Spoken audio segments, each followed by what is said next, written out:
advogado com esse colega de engenheiro aqui, que foi quase que eu fui fazer na vida, saí da escola técnica e tomei um mau caminho do jornalismo, mas nunca me afastei. Tem quase 40 anos eu estava num evento assim, na época que os engenheiros levantaram a sua voz para ajudar na redemocratização depois da ditadura militar, no Clube de Engenharia no Rio de Janeiro, com Plínio Cantanhede, né, que não se perca pelo sobrenome. Mas queria registrar aqui, muito especialmente, além da presença honrosa do companheiro Stedley, do companheiro advogado,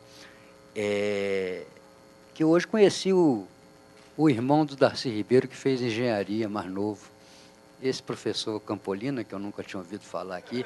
Eu fiquei, olha, não tem a pessoa melhor para um seminário que discutisse estratégia para o nosso país. Eu concordo com o que o Stedley disse, o senhor frisou.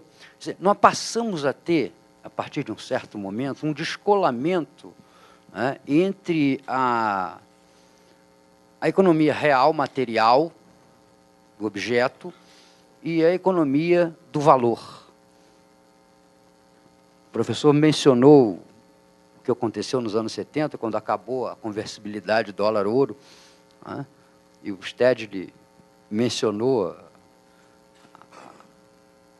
o descolamento entre o mundo financeiro e o capital industrial no Brasil.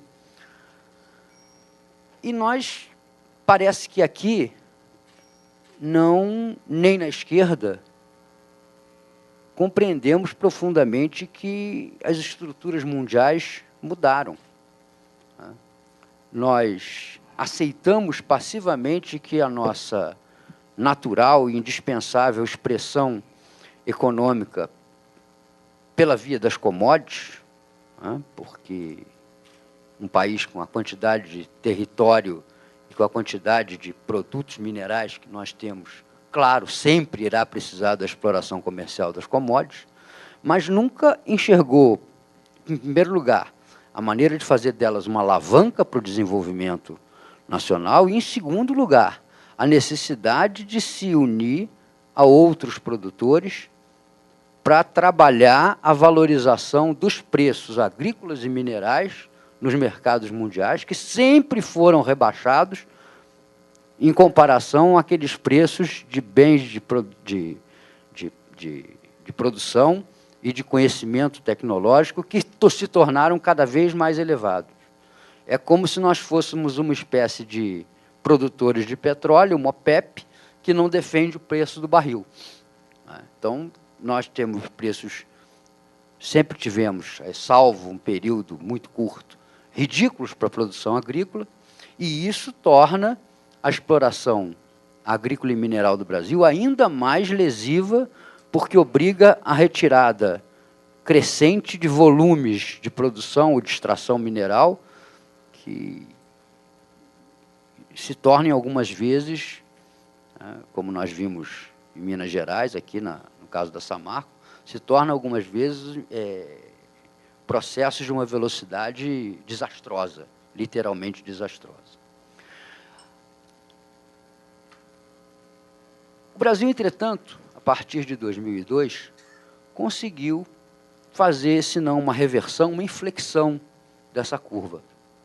Só o fato de nós nos tornarmos um país menos injusto e um país que procurasse, de alguma forma, apostar no desenvolvimento e na inclusão, só isso foi o suficiente para uma mudança muito forte na vida brasileira. Que, infelizmente, talvez nós, na esquerda e nos setores progressistas, não tenhamos nos dado conta de que provocaria tamanhas e tantas resistências. A ideia lançada logo no início do governo Lula, Brasil, o país de todos, dá bem a ideia, de um lado, da inclusão que se pretendia, e de outro, da ilusão que se tinha de que se poderia ter um processo de progresso coletivo no Brasil que arrastaria a simpatia de partes da classe média e de partes da elite econômica no nosso país. Não arrasta. Não arrasta. O Brasil colonizado, semicolonizado, neocolonizado, o Brasil da migalha, é um Brasil extremamente lucrativo para esses grupos econômicos. Eles não estão fazendo isso porque são burrinhos e não conseguem enxergar as possibilidades de ganhos que teriam no caso do Brasil se desenvolver de maneira integrada e inclusiva. Não. O Brasil de 50 milhões, de 60 milhões, é um Brasil imenso, economicamente, para o aproveitamento desses grupos.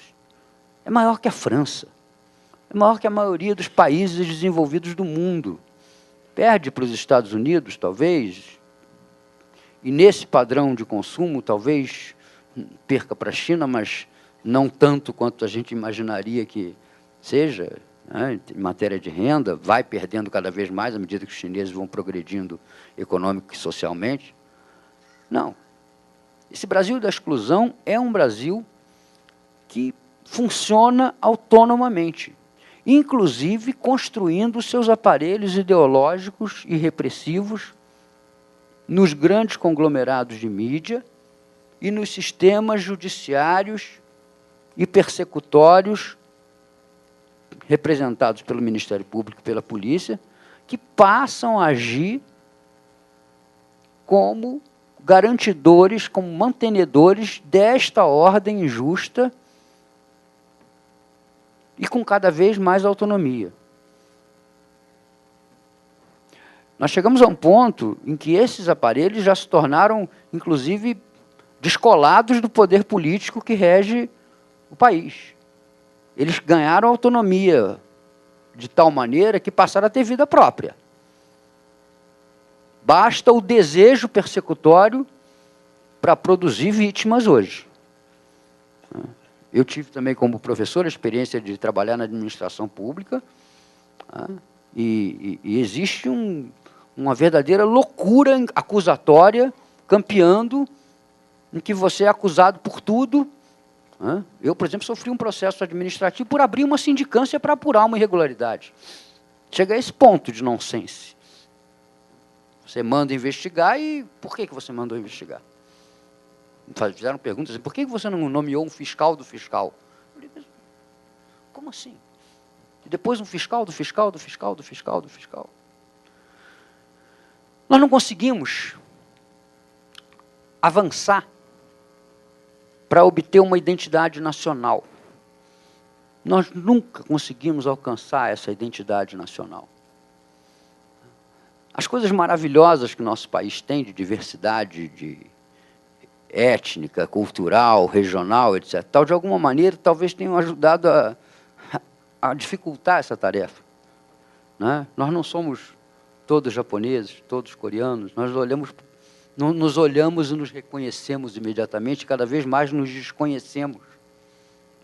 Nós não conseguimos nos ver como um grande capital, nós nos vemos como um grande problema. Nós vemos o nosso povo como uma carga, não vemos o nosso povo como uma alavanca, uma energia, um potencial.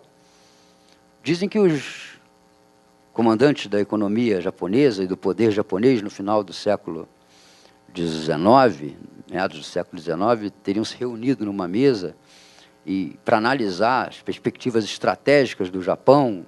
E aí começaram, o que nós temos? Temos terras agricultáveis? Não, não temos. Temos minério de ferro? Não tem minério de ferro. Temos petróleo? Não tem petróleo. Mas o que nós temos? Nós temos japonês. O Brasil não consegue entender que nós temos japonês. Nós temos uma população, que nós vimos ali no primeiro mapa que o professor Clélio nos mostrou, é talvez o único lugar onde o nosso país se equipara às dimensões que tem. Nós temos território, que é o outro indicador em que o nosso país se sobrepõe em tamanho às nossas proporções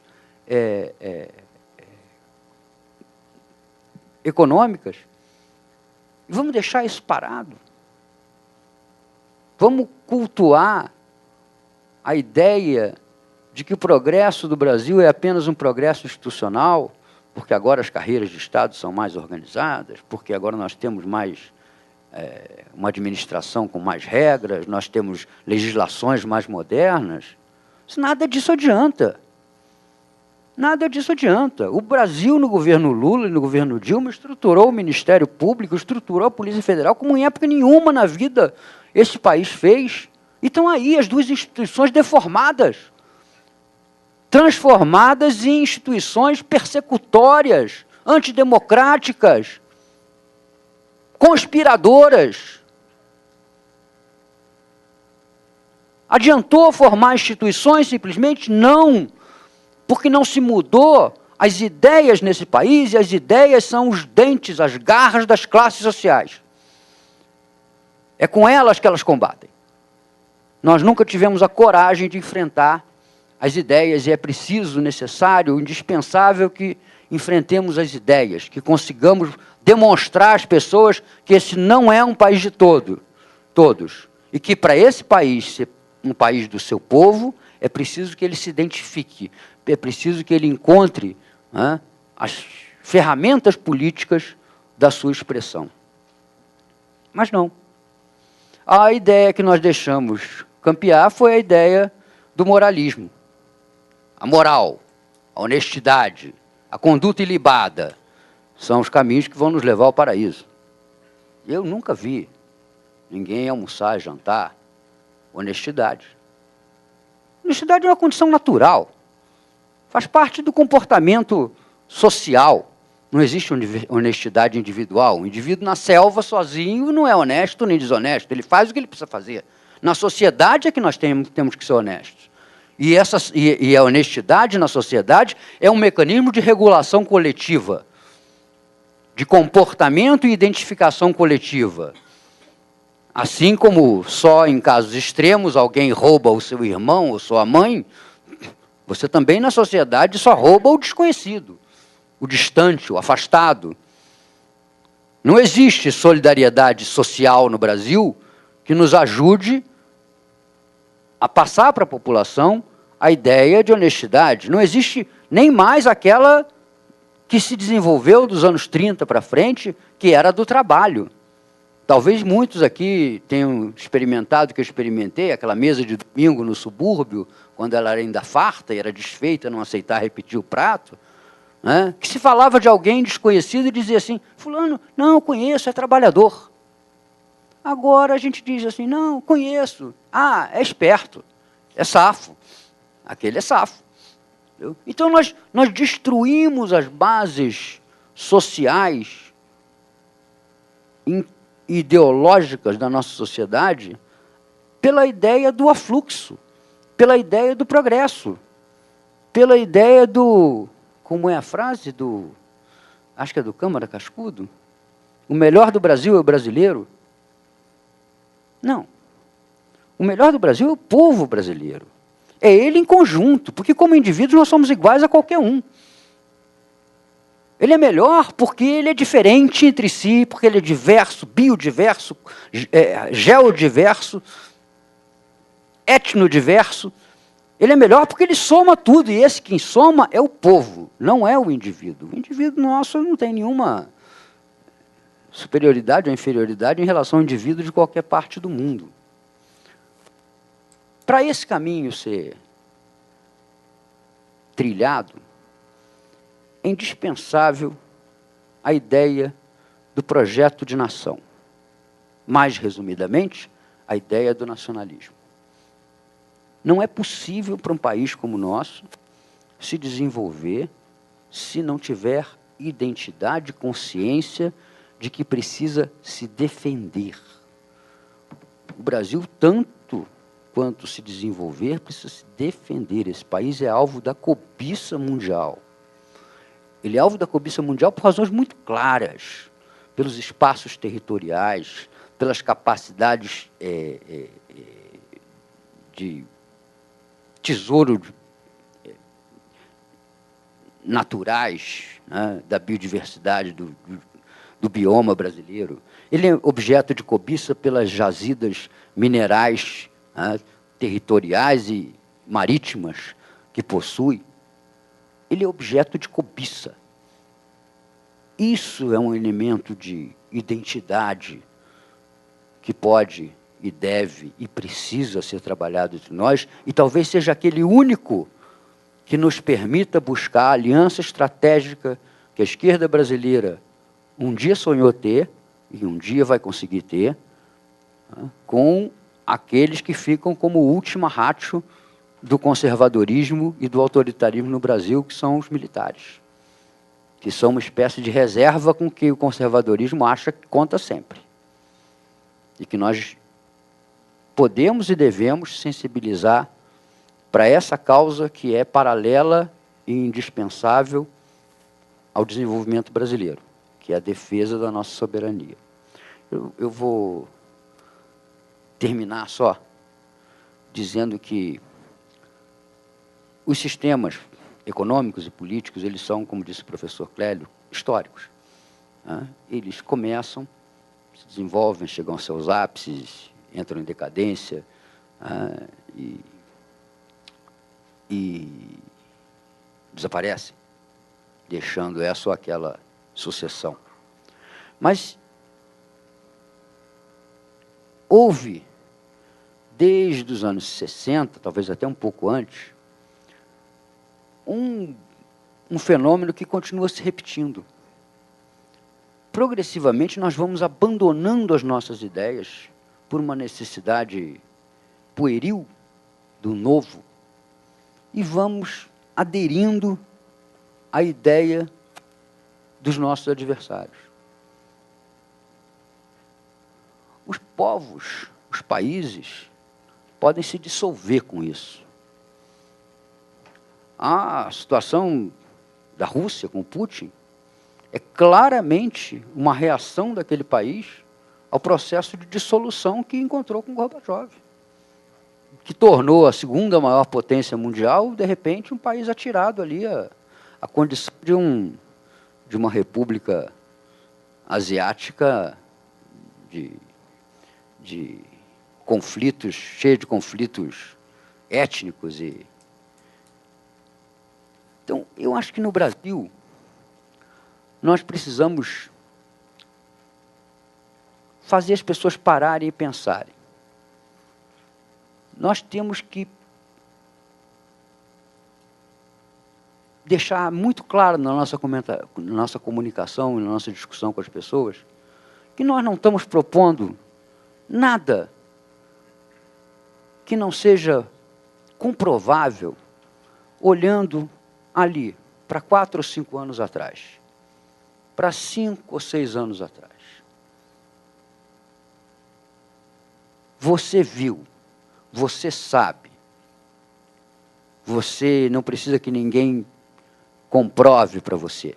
Você própria é testemunha de que o país é capaz de funcionar, é capaz de prover a sua população de emprego, de alimento, e, sobretudo, de perspectivas e sonhos. Agora, nada disso vai se fazer se nós continuarmos substituindo a ideia de povo pela ideia de classe média, a ideia de coletividade pela ideia de indivíduo, a ideia de sucesso e mérito pela ideia de trabalhador. Obrigado.